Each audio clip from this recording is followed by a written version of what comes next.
The Sopranos is a story about Tony Soprano, a New Jersey mob boss who starts having panic attacks and ends up in therapy. That is the simple version. But the actual story is about a man being given chance after chance to understand himself and using almost every one of those chances to become better at lying. That is what makes the show so honest. It does not pretend that insight automatically saves a person. Tony can understand where his anger comes from. He can understand his mother damaged him. He can understand his father shaped him. He can understand that his life is built on fear, violence, and manipulation. But understanding something is not the same as changing it. A person can learn the truth about himself and still choose the same life, especially when that life keeps rewarding him. The first season begins with Tony collapsing after a family of ducks leaves his pool. That detail sounds small, but it tells us almost everything about him. Tony is a violent man who can order beatings and murders, but he is also emotionally shaken by the idea of a family leaving him. The ducks become the first opening into his mind.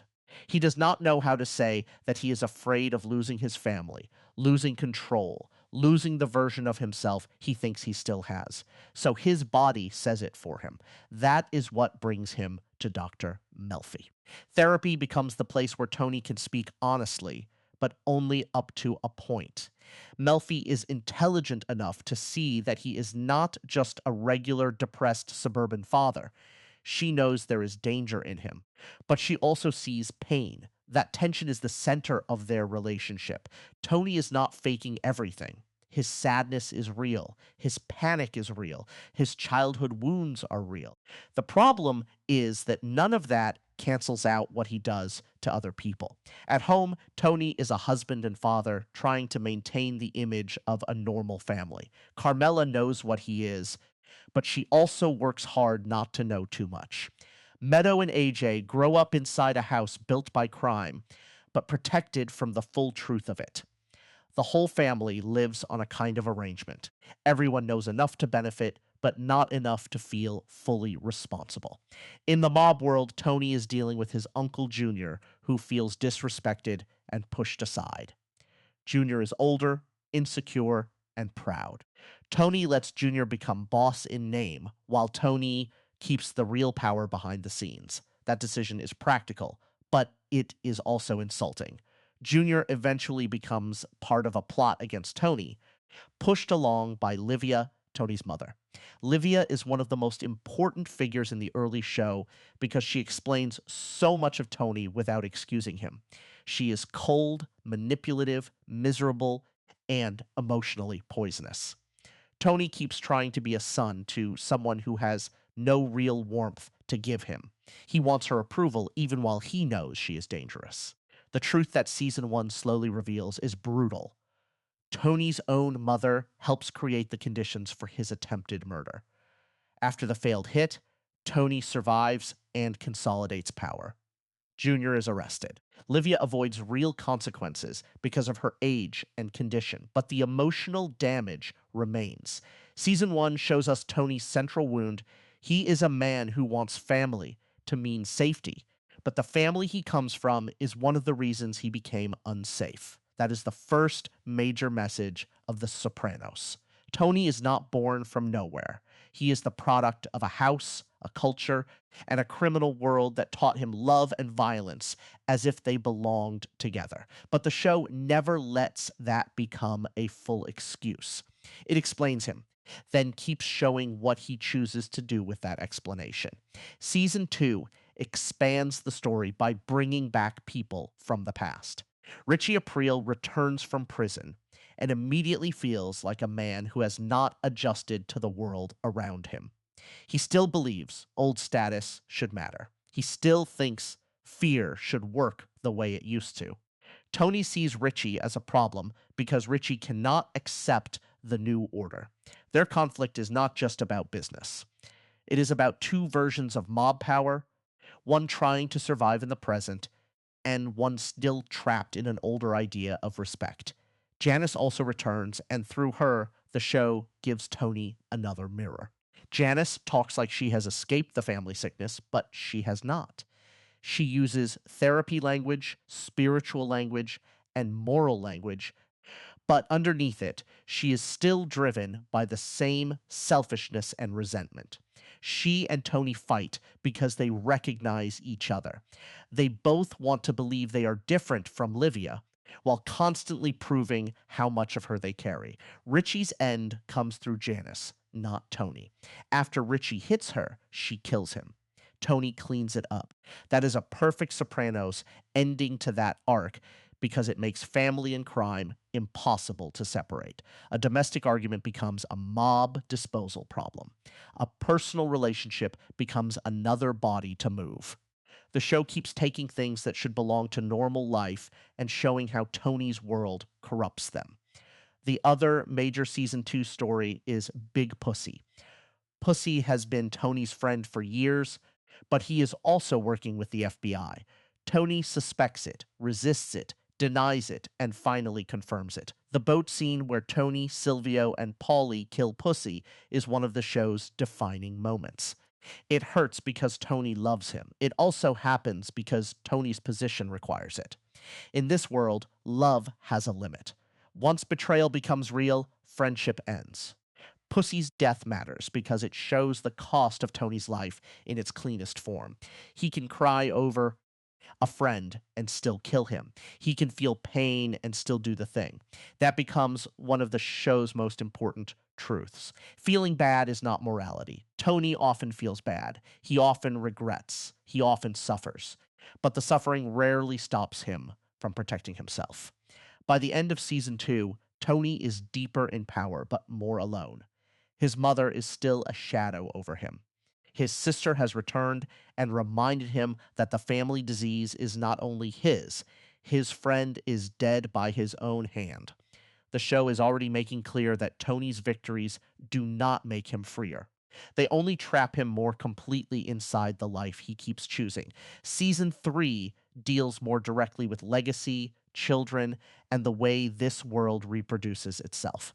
Livia dies early in the season, but her influence does not disappear. Tony is left with unresolved anger and grief because death does not give him a clean ending. He never gets the apology, the confession, or the emotional release he wanted. That is important because Tony spends much of the series waiting for people to give him something they are not capable of giving. At the same time, Meadow is growing older and beginning to see the truth of her family more clearly. She is smart enough to understand the hypocrisy around her, but she also learns how to rationalize it. She can criticize Tony, but she also benefits from him. Her arc is not about innocent discovery. It is about gradual accommodation. She sees what her father is, then slowly develops the language to live with it. Jackie Jr. becomes one of the clearest examples of a young man destroyed by the mythology of the mob. He is the son of Jack April, Tony's old friend, and people keep talking about what his father meant.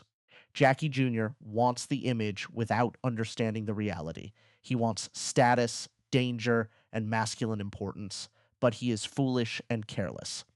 When he tries to rob a card game to make a name for himself, he enters a world that does not forgive amateur mistakes. Tony knows Jackie Jr. is not built for the life, but he also does not truly save him. Ralph gives the order. Vito kills him, and everyone pretends the outcome was unavoidable. Jackie Jr.'s death shows how the mob consumes its own children. The older men talk about family and loyalty, but when a young man becomes inconvenient, he is removed. The tragedy is not that Jackie Jr. was secretly brilliant or innocent. He was not. The tragedy is that everyone around him helped create the fantasy that killed him. Season 3 also deepens the role of Ralph Cifaretto, who is one of the ugliest people in Tony's world. Ralph is funny, useful, and profitable, which makes him valuable. He is also cruel in a way that even the other criminals find disturbing. When he beats Tracy to death outside the Bing, the show forces a direct comparison between the humanity of a young woman and the business logic of the mob. Ralph is protected because he earns money. Tracy is disposable because she has no power. Tony is disgusted by Ralph, and his disgust is real. But again, the show is honest about what that disgust means. Tony can hate Ralph for killing Tracy and still keep him around because Ralph is useful. Tony has moral reactions, but his morality usually stops where his interests begin. Season 3 is trying to show that the mob survives by teaching younger people lies and then punishing them for believing those lies too literally. Jackie Jr. believes the romantic version and dies. Meadow sees the uglier version and learns to explain it away. Tony sees all of it and keeps pretending he is only doing what he has to do. Season 4 is where Tony's personal life and criminal life begin closing in on each other more aggressively. The season is filled with money problems, marriage problems, and the slow collapse of the idea that Tony's home is separate from his work. Ralph becomes central again because of Pyomai, the racehorse Tony becomes attached to. Tony shows real tenderness toward the animal. He visits her. He cares about her pain. When the horse dies in a fire that Tony believes Ralph caused for insurance money, Tony kills Ralph in a rage. The scene is important because Tony's anger is not only about the horse, it is also about Tracy, about Ralph's ugliness, and about Tony's need to believe there is a line even he will not cross. But Tony killing Ralph does not make him righteous. It shows his inconsistency. He can forgive human suffering when money is involved, then explode over an animal because the emotion reaches him differently. That is part of the show's honesty. Tony's compassion is real, but it is selective. It appears where he can afford it, or where it flatters the version of himself he wants to believe in. Carmela's story becomes more important in season 4. Her marriage to Tony has always depended on denial, but the denial is getting harder to maintain. She knows he cheats. She knows his money is criminal. She knows her comfort comes from damage. Her attraction to Furio matters because it gives her a glimpse of emotional escape, even if it is unrealistic. Furio represents a version of attention and gentleness Tony no longer gives her. But Furio also belongs to Tony's world, so even her fantasy of escape is still connected to the life she wants to escape from. The fight between Tony and Carmela at the end of the season is one of the most important moments in the series. Carmela finally says much of what has been sitting under the marriage for years. Tony attacks her hypocrisy. Carmela attacks his cruelty. Both are right in different ways. Tony has corrupted the house. Carmela has accepted the rewards of that corruption. Their marriage is not simply a victim and villain arrangement.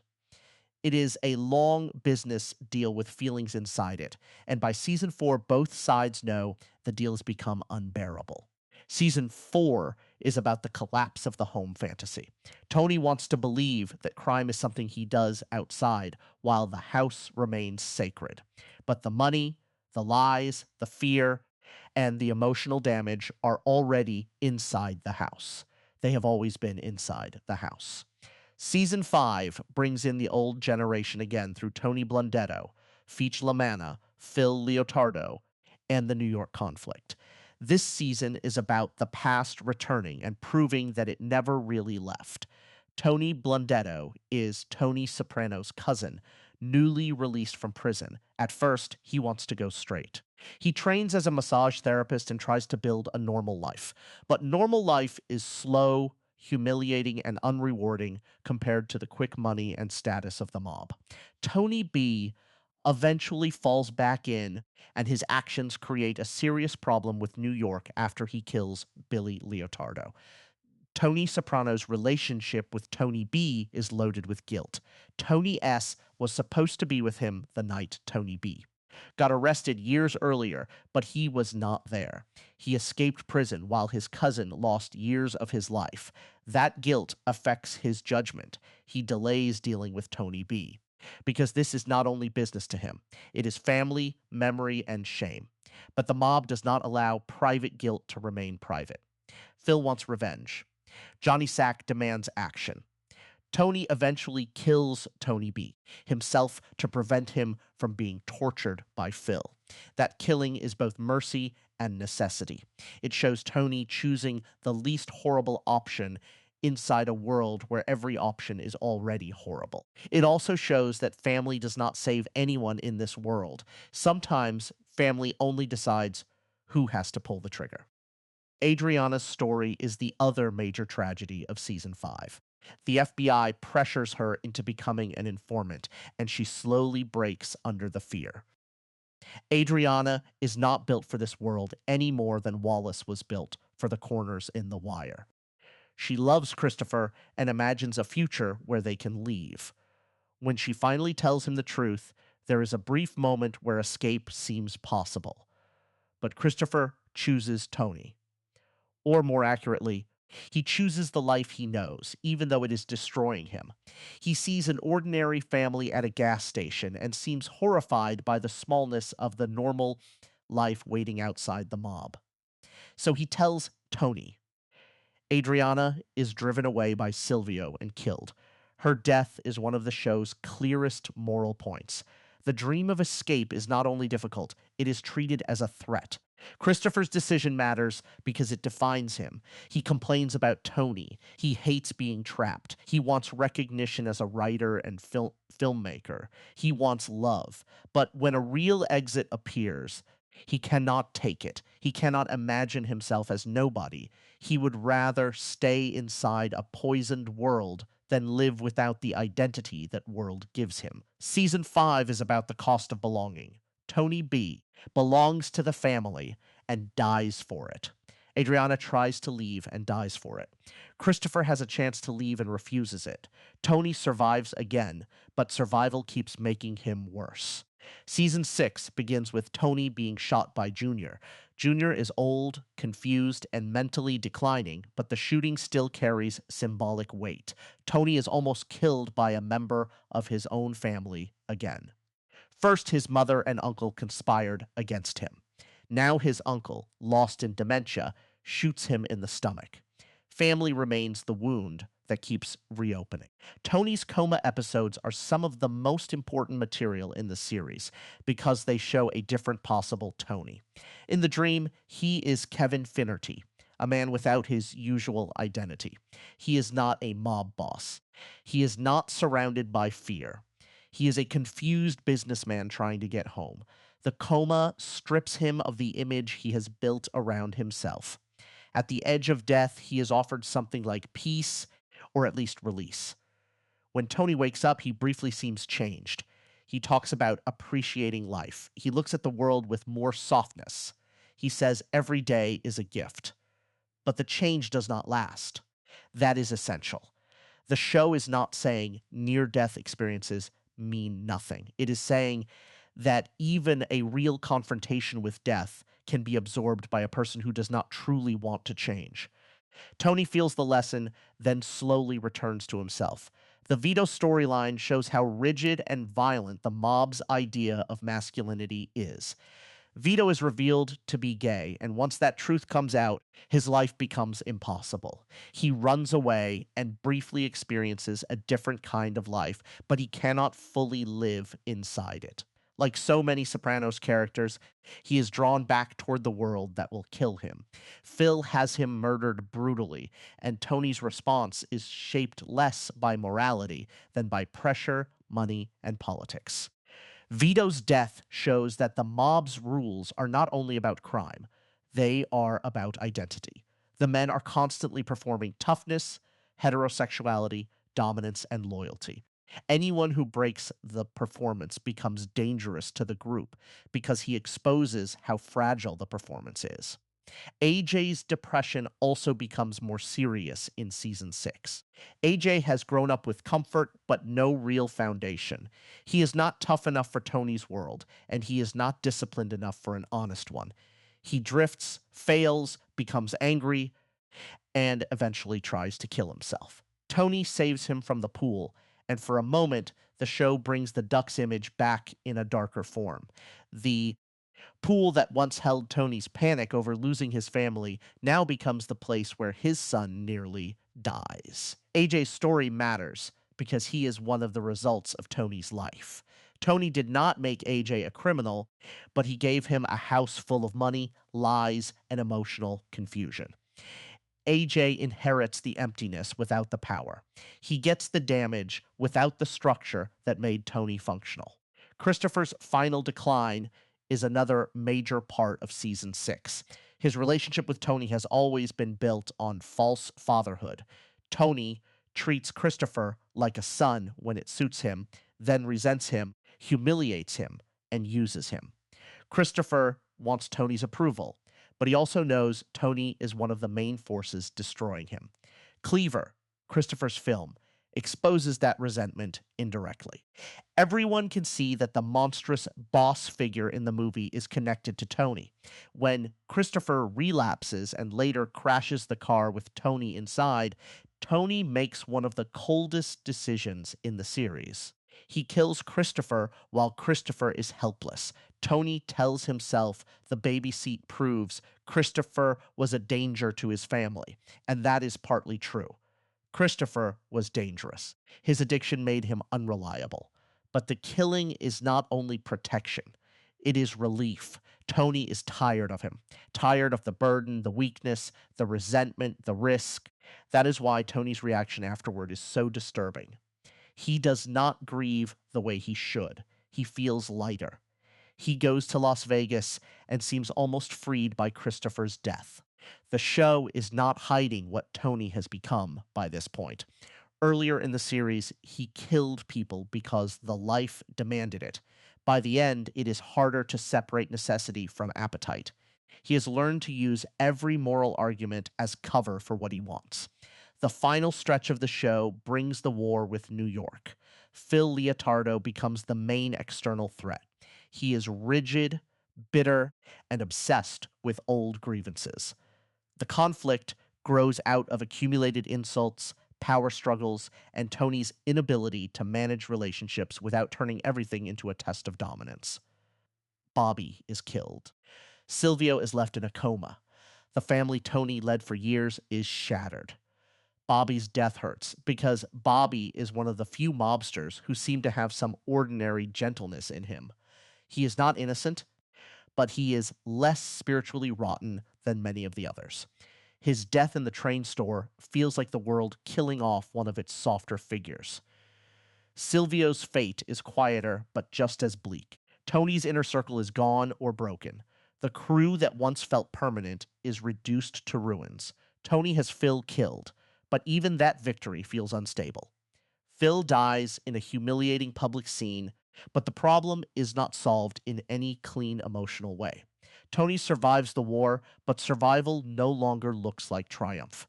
By the time he sits in the diner with Carmela, AJ, and Meadow, the show has trained us to understand that any normal moment can be interrupted. The family is eating together, but the threat around Tony has not disappeared. The final scene is famous because it refuses to give a simple answer. Tony sits in Holston's, Carmela arrives, AJ arrives, Meadow struggles to park outside. Tony looks up. The screen cuts to black. Whether Tony dies in that moment or not, the meaning is clear. This is the life he chose. He will either be killed, arrested, betrayed, or forced to keep living under the fear of all three. There is no peaceful retirement waiting underneath the violence. There is only the next second, and then maybe nothing. The ending works because it does not betray the show's honesty. A lesser version of the story might punish Tony in a clear, satisfying way. Another version might let him fully escape. The Sopranos does neither.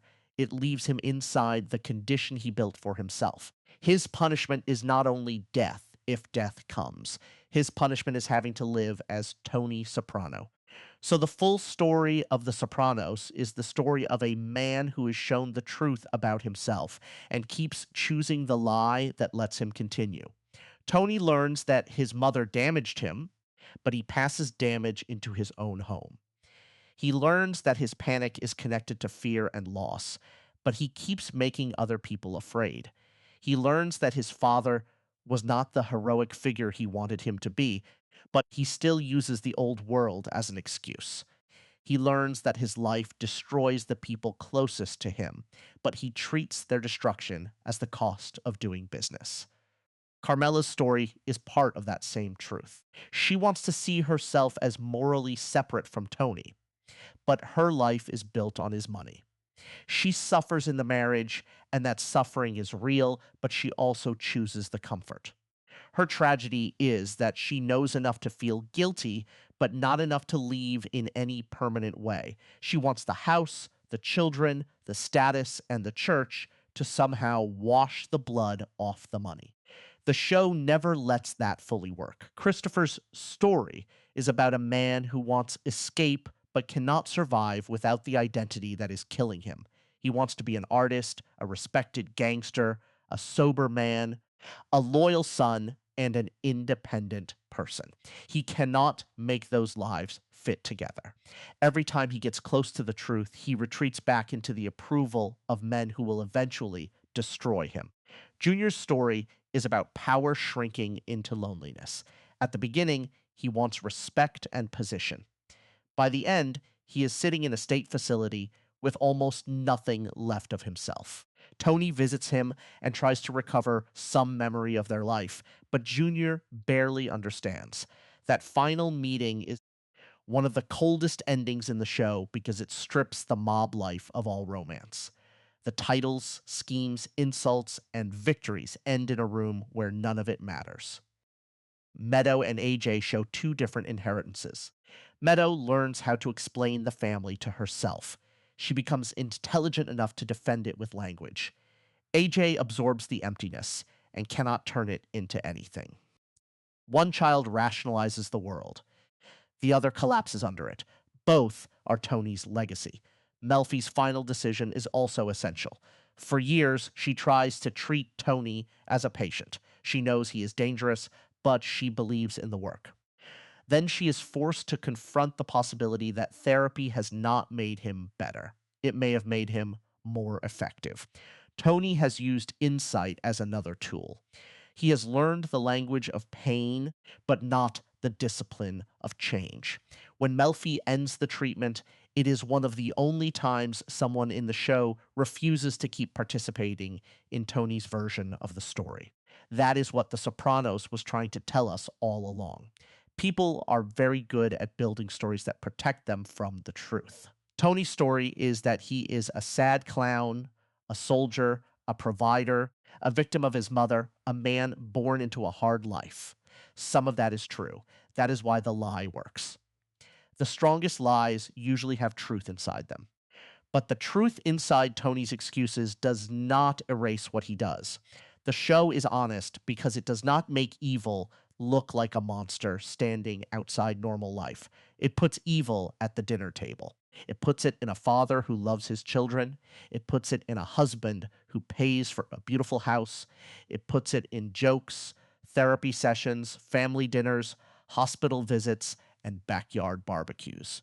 The horror of Tony Soprano is not that he has no humanity. The horror is that he has plenty of it, and it still does not stop him. That is the difference between understanding and redemption. The Sopranos gives Tony understanding. It does not give him redemption. He sees enough to know better, but not enough to become better, or maybe he sees enough and simply decides the cost is too high. By the end, the show has removed most of the excuses. Livia is gone, Pussy is gone, Richie is gone, Ralph is gone, Tony B is gone, Adriana is gone, Christopher is gone, Bobby is gone. The pattern remains.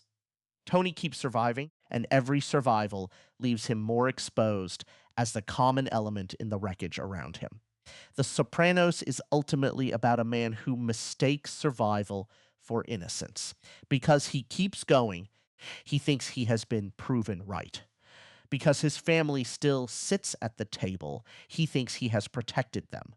Because he can still feel sadness, he thinks he has not become completely cruel. But the show keeps showing the opposite. Survival is not proof of goodness. Family is not proof of love. Pain is not proof of morality. That is why the show lasts. It is not only about the mafia, it is about the human ability to know the truth and still negotiate with it until it becomes harmless. Tony does this in therapy.